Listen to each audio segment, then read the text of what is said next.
7-year-old Soborno Isaac Bari recently received an invitation from Nobel laureate Kailash Satyarthi, Vice Chancellor Nitin Karmalkar of SP Pune University, and Principal Dr. Anushree Lokur of Ruia College to visit India. On January 3rd, he received the Global Child Prodigy Award from Nobel laureate Kailash Satyarthi at Delhi Ashok Hotel.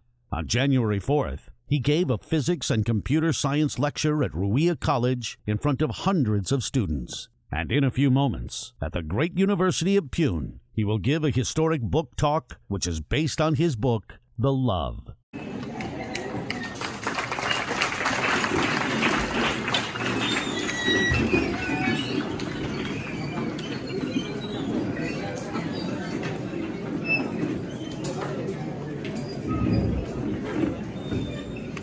I request the Honorable Vice Chancellor to felicitate him with a memento and a shot.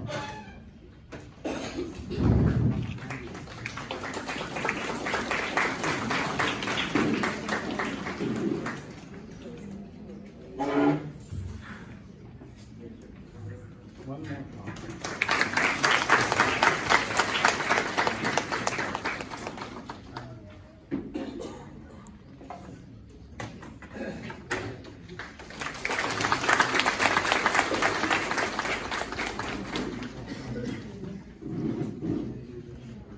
So I welcome him once again, and without standing between he and you, I ask him to give his discourse. Thank you so very much. I am very honored to be in India, the birthplace of Mahatma Gandhi, and to be hosted by Savitribai Phule Pune University. As I am giving this speech, I am carrying the goodwill of the American people with me. And I am also carrying greetings from Indian communities in America. Namaste and Assalamu Alaikum.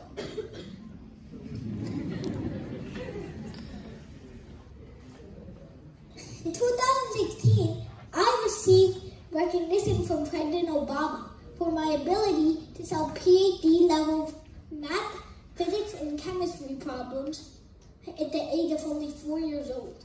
2 years later, I received recognition again, this time from Harvard University President Drew Faust for my contribution to math and science. So many of you may be wondering why I am promoting The Love, a campaign based on creating a world, a global peace and unity throughout the world, instead of solving math problems. I came to understand that peace is just as urgent as solving math problems in today's world of hate and division. In fact, it was the terror of the Taliban, the Islamic State, Al-Qaeda, and Jaish Muhammad that forced me to promote my campaign. How can I solve math problems when 7 Taliban terrorists go to Peshawar Elementary School to kill 132 school children? How can I solve physics problems when 5 Islamic State terrorists go to the Holy Artisan Bakery to kill 29 innocent people, including Faraj and Tarisi? How can I solve chemistry problems when a follower of Jaish Muhammad kills 40 police officers in the Pulwama attack? And how can I code programs when 19 Al-Qaeda terrorists hijack planes to kill 3,000 people from my own country, the United States of America? I learned the importance of peace the hard way. On April 9, 2012, I was born into a family that included a 9/11 survivor. And on my second birthday, my father took me to One Liberty Plaza, where he worked as a security guard from 2001 to 2014. That day, he collected the events of one of the most tragic mornings in American history. So, it was September 11th, 2001. My father was busy in his security office near the World Trade Center. And my Tetsu, my father's younger brother, worked in the South Tower of the World Trade Center. Suddenly, my dad heard news of terror attack at the World Trade Center break out in One Liberty Plaza, and he ran to the World Trade Center like a madman. As he was running toward the South Tower, he couldn't outrun the debris and the fallout of the North Tower. He had to hide under a van to avoid the debris and smoke that was surrounding him. His eyes burned. He started choking. Someone dragged him into the van while he was unconscious and drove him to the hospital. As soon as my dad found out he was in the hospital, he fled the hospital in search of my Tetsu, his little brother. But he didn't see my Tetsu in that horrific event. All he saw were men and women jumping from the windows of the building in a desperate bid to escape the fire that was consuming them. He saw the blood splatter on the floor, splatter on the street. He never forgot all those horrors until somehow my Tetsu survived.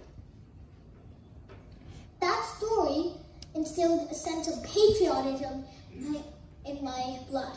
And that patriotism gave me the audacity to ask my dad a question on July 3, 2016, at the mosque when I was only 4 years old. So it was July 3, 2016. It was a relatively normal day. We were walking to the mosque to pray, when suddenly I felt jolly and ready to celebrate Independence Day because of 9/11, which was horrific. So I asked my dad, "Daddy, can I please ask your mom to pray for America because tomorrow is the 4th of July?" I sounded like a baby 3 years ago.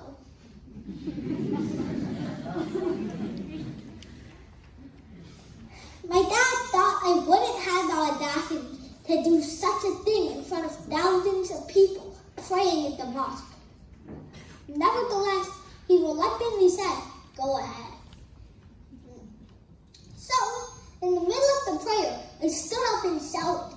Everyone at the mosque was surprised. "Excuse me, Mom, can you please pray for my country, the United States of America, because tomorrow is the 4th of July?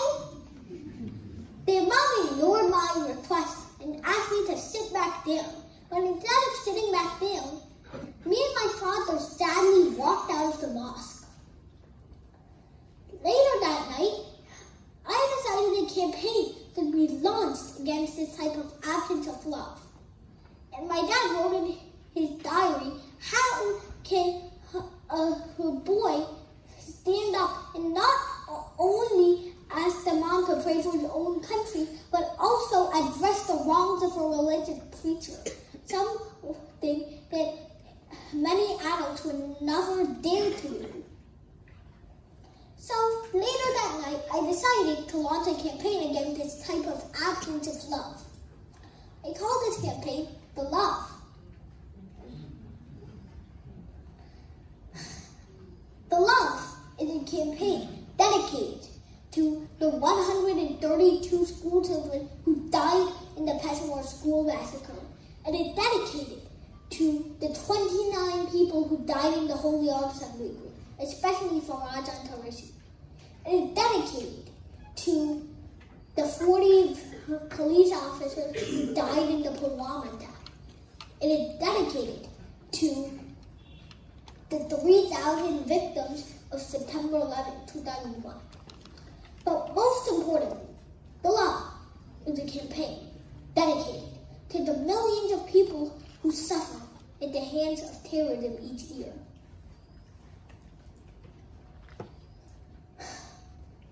With the help of many publications, such as the Huffington Post, I was able to create 2 documentaries in 2017. I'm Muslim and I Love America, and I'm Muslim and I Love Christmas. Both of these documentaries inspired many people to join my campaign, but especially in Bangladesh, where two women, Sadian Lima of Dhaka University and Farjana Marjia of Jahangir University, joined my campaign on behalf of their respective universities. These two inspired many more to join my campaign. And later, a few days later, Zahid Hussain published my biography. Then, one of my followers, Kadir Chowdhury Babul and his son, made 64,000 posters reading my message of love and sent them to 64,000 districts in Bangladesh, which is very close to here, I expect. And finally, I decided to promote my campaign one more time by writing a book. I titled this book, The Love, the same name in my campaign. But this mission had never been so easy. I endured some struggles with terrorist groups that seek to silence my message of love. But the worst of these terrorist attacks occurred on April 8, 2019. And that still haunts me to this day. So it was April 8, 2019. I was going to Kabar Bari. Me and my family were going to Kabar Bari, a restaurant in Jackson Heights. It was not only to eat, but also to promote my campaign by gluing a poster to the restaurant. The poster read, I love him and I love Islam, but I also love Hinduism, Buddhism, Judaism, and Christianity.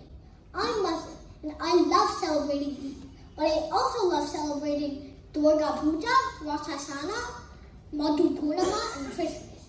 Let's unleash love to defeat terrorism.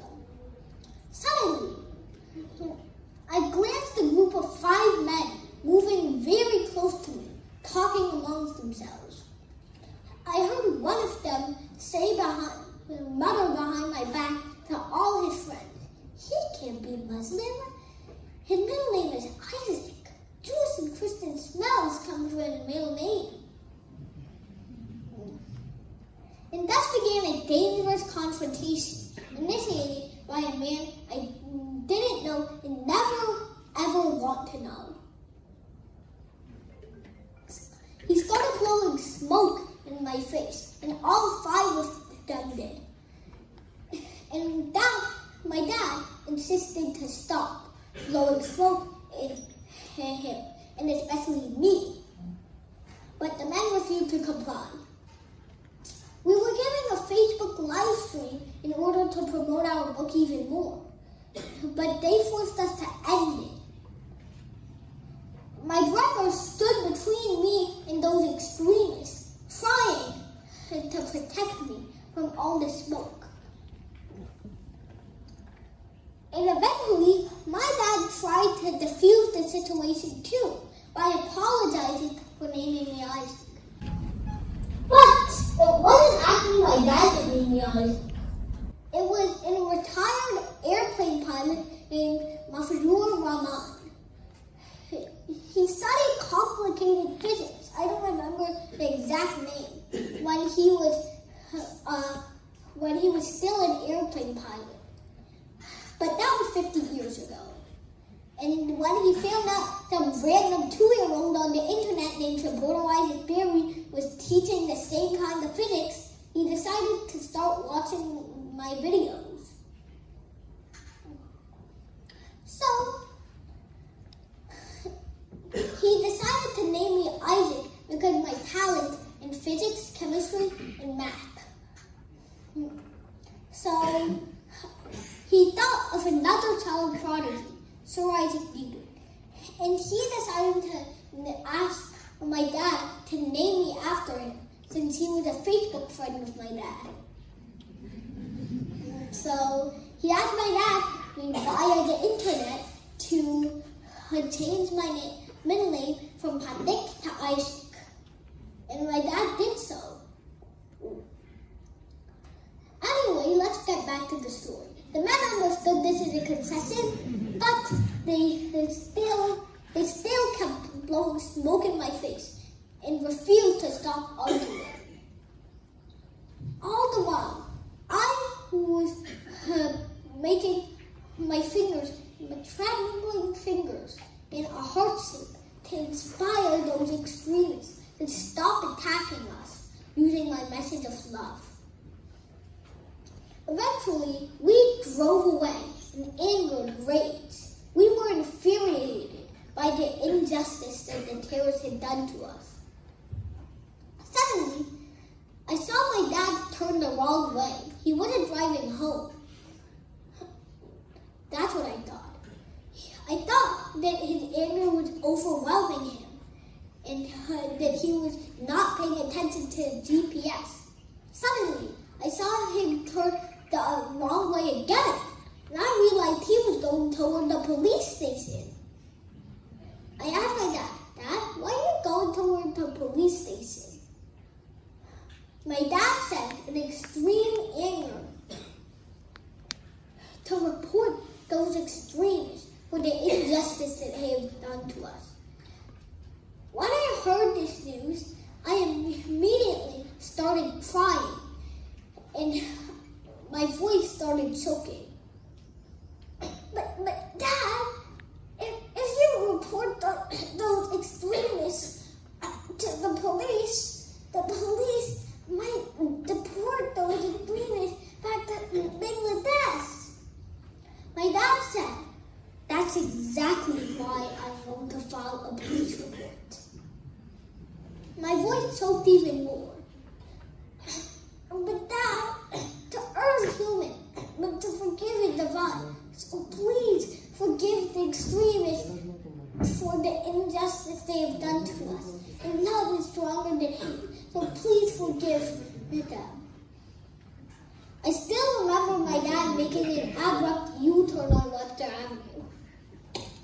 So, at this great university of Pune, I want the world's 1.8 billion Muslims, and especially India's 201 million Muslims, to stop embracing terrorism and start embracing math, science, and especially love. Start fighting for peace and unity. And one simple way you can do that is to wake up and to start singing the Indian anthem. Because as a Muslim, but most importantly, a devoted American citizen, I wake up every day, I stretch, and then I sing the American national anthem, the Star-Spangled Banner. So, you should start singing the Indian national anthem every time you wake up. Now you should start singing with me. So I want you all to stand up. And I want you to start singing.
I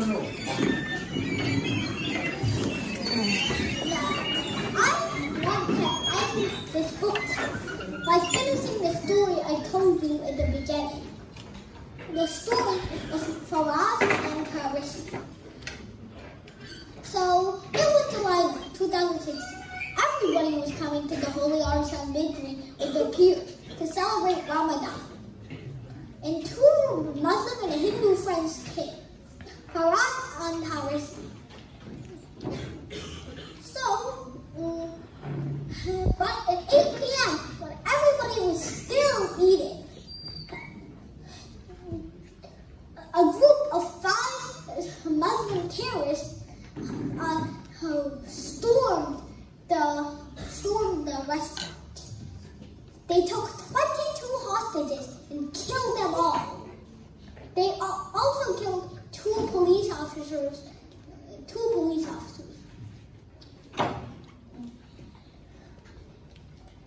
So, when Nibras, Islam, the leader of all those terrorists, started interviewing the hostages, he interviewed Faraz as one of the first of them. When he found out by interviewing that Faraz was a Bangladeshi Muslim, he let Faraz go. But Faraz refused to leave without his Hindu friend, Karisi. When he told Nibras that he had a friend, Nibras looked pissed. Who is your friend? He said very strongly. Faraz pointed to Karisi with a shaky hand, not acknowledging the Muslim terrorists' hate for other religions. So, Karisi came shivering up to Nibras. Nibras smelled something very fishy. His gun was cocked and loaded. Karisi's voice was slightly cracked. My name is Karisi, he said very weakly. So, Nibras interviewed her. Are you a Hindu? No response. Are you an Indian Hindu? No response. I am an American Hindu, she said. Her voice was very cracked. Her heart was beating faster and faster. Oh Allah, even worse, Nibras said. Kill her. What about Faraz? One of the other terrorists said. Let him go, because he is promising that he would grow a beard and change the name to Muhammad Hussein. But Faraz, once again, refused to leave without his friend Karisi. When Nibras heard this news, he said, kill this Murtad. Murtad is a Muslim that's labeled or depicted as an enemy of Islam. I could only imagine the blood-curdling screams as bullets pierced their skin and bones. Karisi was dead and lying on the floor. Faraz was bleeding out but still managed to make his way to Karisi. He held her by the shoulders and said, I told you, nothing can separate us, not even.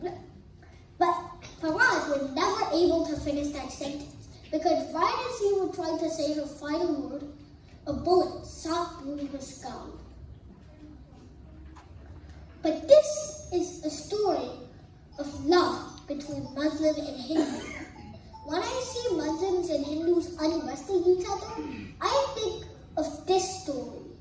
And this story also kind of reminds me of Qazi Nazrul Islam's beautiful poet. Mora ek brinta duti kusum Hindu Musliman. Muslim tar noyan money Hindu tahar pran. Thank you and namaskar.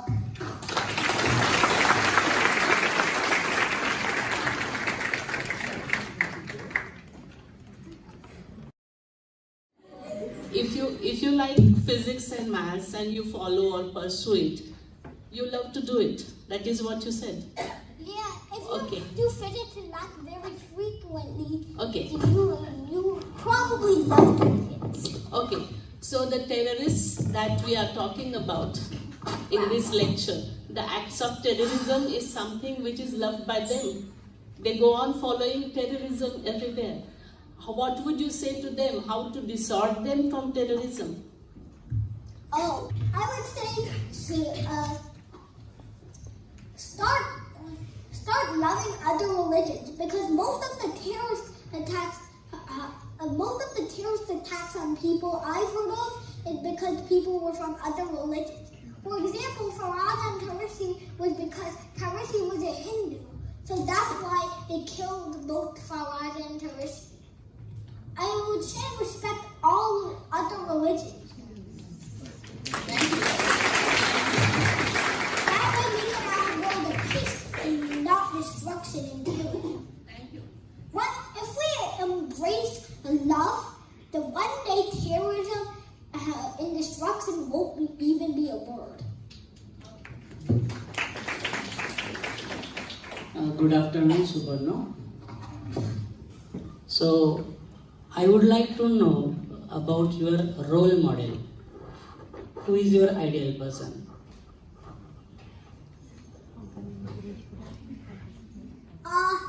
It's my dad that perseveres. It's my dad that perseveres in study.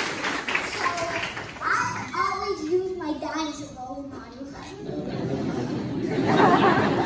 And which game do you play? The game you like most? Chess is the game I like. Chess. Good. Thank you. What do you think about black hole and how many long space? Please elaborate it. Do you know about black hole? What I think about black holes? Yeah. I think they're very cool. I wonder what they're made of, and I would like going into further research of studying them. I think it's really cool how they bend space-time. Soborno, it's nice to interact with you. I would like to ask you what message you would like to give to children of your age other than love. What you would suggest? Try to persevere in the subject. Try to persevere in whatever subject you like, but also try to persevere in the subject your parents tried to teach you.